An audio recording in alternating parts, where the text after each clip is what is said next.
जय हिंद साथियों, मैं रमेश काला जीके विद काला पर आपका स्वागत करता हूं। दोस्तों, कक्षा 12 राजनीति विज्ञान जो 20 मई को पेपर होगा, उसके लिए राजस्थान बोर्ड ने एक प्रश्न बैंक जारी की है। पहले मॉडल पेपर जारी किया था जिसका हमने सॉल्यूशन देखा था, 1.5 लाख बच्चों ने और भी देखा था उसको। और ये है क्या, प्रश्न बैंक है। मॉडल पेपर इसलिए जारी किया था कि हमें पता लग जाए कि कैसे कैसे प्रश्न आते हैं। नया सिलेबस है, मतलब रेड्यूस सिलेबस है, 40 हटा दिया, 60% है। और ये इसलिए जारी की कि 60% सिलेबस में प्रश्न कहाँ कहाँ से आएंगे। और ये जो है ये 95% भी दिला सकती है, आराम से उससे ज़्यादा दिला सकती है, क्योंकि प्रश्न राजस्थान बोर्ड ने खुद इससे जारी किया, तो प्रश्न इससे बाहर नहीं जाएगा। और हर प्रकार के इसमें प्रश्न है, लेकिन पीडीएफ छोटी रह जाए इसके लिए हमने ऐसे क्वेश्चनों का चयन किया जो देखो अति लघुतरात्मक है। इसमें क्या होता है कि एबीसीडी वाले मल्टीपल चॉइस क्वेश्चन भी इसमें कवर हो जाए और वन लाइनर भी हो जाए, खालिस्तान छोटे बड़े सारे हो जाएं। ठीक है, तो पहला प्रश्न है अति लघुतरात्मक प्रश्न, प्लेटो ने मानवीय आत्मा के कितने तत्व बताए। तो एक चीज का आप ध्यान रखें कि ये जो बताया गया है, प्लेटो ने मानवीय आत्मा के कितने तत्व बताए, तो 3 तत्व बताए हैं। ये एबीसीडी में भी हो सकता है कि 3 तत्व बताए, 4 बताए, 2 बताए, 1 बताए, इस प्रकार से ऑप्शन आ सकते हैं। या इस प्रकार से भी आ सकते हैं कि प्लेटो ने मानवीय आत्मा के कौन कौन से तत्व बताए। तो इसमें बुद्धि आ गया, शौर्य आ गया, तृष्णा आ गया और उपयुक्त सभी आ गया, तो इसमें उपयुक्त सभी आ जाएगा। तो बहस का मुद्दा नहीं है, किसी प्रकार से प्रश्न आ सकता है। आप अपनी तैयारी को बेस्ट से बेस्ट करें, वीडियो को लास्ट तक देखें और अभी से लाइक कर दीजिए। चैनल पर आप नए हैं तो चैनल को सब्सक्राइब कर लीजिए। पहला प्रश्न था हमारा कि प्लेटो ने मानवीय आत्मा के कितने तत्व बताए। तो कितने तत्व बताए, 3 तत्व बताए। कौन कौन से बताए, एक बुद्धि होगा, दूसरा शौर्य, तीसरा तृष्णा। दूसरा क्वेश्चन है प्लेटो आत्मा के मानवीय सद्गुणों को कौन सा न्याय मानता है। कौन सा मानता है रे, व्यक्तिगत न्याय मानता है। नेक्स्ट है प्लेटो न्याय के कितने रूप मानता है। तो प्लेटो न्याय के 2 रूप मानता है, एक व्यक्तिगत न्याय और दूसरा सामाजिक न्याय। कौन कौन से, व्यक्तिगत न्याय और सामाजिक न्याय। फिर नेक्स्ट क्वेश्चन हमारा, प्लेटो के अनुसार न्याय क्या है। तो प्लेटो के अनुसार प्रत्येक व्यक्ति को अपना निर्दिष्ट कार्य करना और दूसरे के कार्य में हस्तक्षेप नहीं करना, ये क्या है, प्लेटो के अनुसार न्याय है। क्या है, प्रत्येक व्यक्ति को अपना निर्दिष्ट कार्य करना और दूसरे के कार्य में टांग नहीं लगाना, ये क्या है, प्लेटो के अनुसार न्याय है। प्लेटो ने न्याय सिद्धांत की व्याख्या किस पुस्तक में की, इस क्वेश्चन के आप स्टार लगा लीजिए। प्लेटो ने न्याय सिद्धांत की व्याख्या है वो रिपब्लिक में की, किसमें की, रिपब्लिक में की थी। नेक्स्ट प्रश्न है हमारा कि अरस्तु ने न्याय के कितने प्रकार बताए। तो 2 प्रकार, एक वितरणात्मक न्याय, दूसरा सुधारात्मक न्याय। नेक्स्ट क्वेश्चन आप देखें, मध्यकाल में न्याय के 2 प्रतिपादक कौन थे। तो एक तो संत ऑगस्टाइन हो गया और थॉमस एक्विनास हो गया। ठीक है दोस्तों, मैं फिर से कह रहा हूँ 20 मई का पेपर इसी पीडीएफ से बनेगा, इसे ध्यान से आप देखें।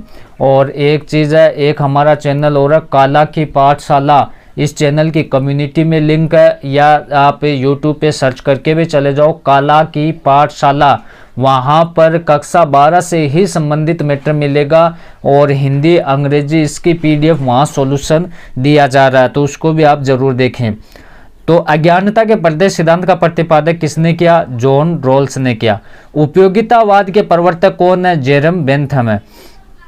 आर्थिक विषमता की बात किस विचारक ने कही है, तो कार्ल मार्क्स ने कही है। अब देखो प्रश्न है 2 नंबर के कैसे आते हैं हमारे लिए। देखो ये छोटे क्वेश्चन अति लघुतरात्मक हैं। न्याय के प्रतिपादक के नाम लिखना है। देखो न्याय के भारतीय प्रतिपादकों के नाम लिखने हैं, तो कौन कौन से हैं, मनु, कौटिल्य, शुक्र, भारद्वाज, सोमदेव, विदुर, बृहस्पति आदि। राजनीतिक न्याय प्राप्त करने के 2 साधनों के नाम लिखिए। तो राजनीतिक न्याय प्राप्त करने के 2 साधनों के नाम कौन कौन से हैं, एक तो वयस्क मत, देखो राजनीतिक न्याय करने के लिए वयस्क मताधिकार, विचार, भाषण, अभिव्यक्ति की स्वतंत्रता। अगर वीडियो को पूरा देख लेते हो तो काफ़ी क्वेश्चन आप आसानी से कर पाओगे। अधिकतम लोगों के अधिकतम सुख को न्याय का मूल मंत्र किसने माना है? तो अधिकतम लोगों के अधिकतम सुख को न्याय का मूल मंत्र जेरमी बेंथम ने माना है। किसने माना है? जेरमी बेंथम ने माना है। जॉन रॉल्स ने अपनी किस पुस्तक में आधुनिक परिप्रेक्ष्य में सामाजिक न्याय का विश्लेषण किया है? तो जॉन रॉल्स की अपनी पुस्तक है ए थ्योरी ऑफ जस्टिस। कौन सी है? ए थ्योरी ऑफ जस्टिस में आधुनिक परिप्रेक्ष्य में सामाजिक न्याय का विश्लेषण किया है। नेक्स्ट है, प्लेटो अपने न्याय सिद्धांत को किस रूप में प्रतिपादित करता है? तो प्लेटो अपने न्याय सिद्धांत को एक नैतिक सिद्धांत के रूप में प्रतिपादित करता है। नेक्स्ट प्रश्न हमारा, जिन राज्यों में न्याय विद्यमान नहीं है वे चोर उच्चकों की खरीद फरोख्त है। संत अगस्टाइन ने किस रचना में यह लिखा है? तो द सिटी ऑफ गॉड, और इसके स्टार लगा लीजिए। नेक्स्ट है, परंपरागत न्याय के दो प्रमुख विचारकों के नाम लिखिए। परंपरागत न्याय के दो प्रमुख विचारक कौन कौन से? प्लेटो, अरस्तु। परंपरागत न्याय के दो विचारक प्लेटो और अरस्तु। देखो अब ये 2 नंबर वाले क्वेश्चन है, ये कैसे क्वेश्चन है इसको भी आप देख सकते हैं, महत्वपूर्ण क्वेश्चन है। वितरणात्मक न्याय व सुधारात्मक न्याय में अंतर लिखिए। तो वितरणात्मक न्याय क्या होती है कि वितरणात्मक न्याय के अंतर्गत शक्ति एवं संरक्षण का वितरण व्यक्ति की योग्यता व योगदान के अनुरूप होता है, वह आनुपातिक समानता का पक्षधर है। और सुधारात्मक न्याय क्या होती है? सुधारात्मक न्याय का आशय ऐसे न्याय से है दोस्तों जो नागरिकों के अधिकारों की अन्य व्यक्तियों द्वारा हनन की रोकथाम पर बल देता है। सुधारात्मक न्याय में राज्य का उत्तरदायित्व है कि वह व्यक्ति के जीवन, संपत्ति, सम्मान और स्वतंत्रता की रक्षा करें। कानूनी न्याय के दो आधारभूत सिद्धांत क्या हैं? पहला, सरकार द्वारा निर्मित कानून न्यायोचित होने चाहिए। सरकार द्वारा कानूनों को न्यायपूर्ण ढंग से लागू किया जाना चाहिए।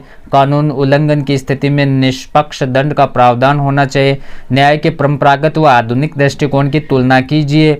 तो पहला, परंपरागत न्याय की मूल धारणा नैतिकता पर आधारित है, जबकि आधुनिक न्याय की अवधारणा कानून, सामाजिक तथा आर्थिक न्याय पर आधारित है। परंपरागत न्याय का सरोकार व्यक्ति के चरित्र से था, जबकि आधुनिक न्याय का सरोकार सामाजिक न्याय से था। प्लेटो के न्याय से आप क्या समझते हैं? इससे स्टार लगा लीजिए, महत्वपूर्ण क्वेश्चन है। प्लेटो ने अपनी पुस्तक रिपब्लिक में न्याय संबंधी विचारों को स्पष्ट किया। प्लेटो के अनुसार न्याय से आशय प्रत्येक व्यक्ति को अपने निर्दिष्ट कार्य करने एवं दूसरों के कार्य में हस्तक्षेप न करने से है। आर्थिक न्याय के अभाव में सामाजिक व राजनीतिक न्याय अर्थहीन है। कैसे? कि आर्थिक न्याय का सिद्धांत इस बात पर बल देता है कि आर्थिक संसाधनों का वितरण करते समय राजनीतिक व्यवस्था को व्यक्ति की आर्थिक स्थिति का ध्यान रखना चाहिए, ताकि व्यक्ति के बीच गरीब और अमीर की खाई को दूर किया जा सके। यदि समाज में आर्थिक न्याय की स्थापना नहीं होगी तो समाज में सदैव वर्ग संघर्ष की स्थिति बनी रहेगी। आर्थिक असमानता, सामाजिक असमानता में भी वृद्धि होती रहेगी। उसके बाद सामाजिक न्याय की दोस्तों बात चल रही है, सामाजिक न्याय को भी आप अच्छे से पढ़ें।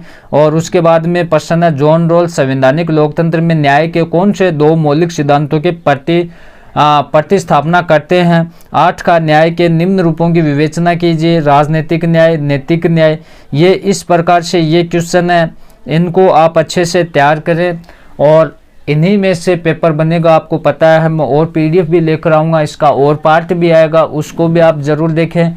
हमारा जो दूसरा चैनल है काला की पाठशाला, वहाँ भी स्टडी कर सकते हैं। तो वीडियो को आप लाइक कर दें, चैनल पे नए चैनल को सब्सक्राइब कर लें। धन्यवाद दोस्तों।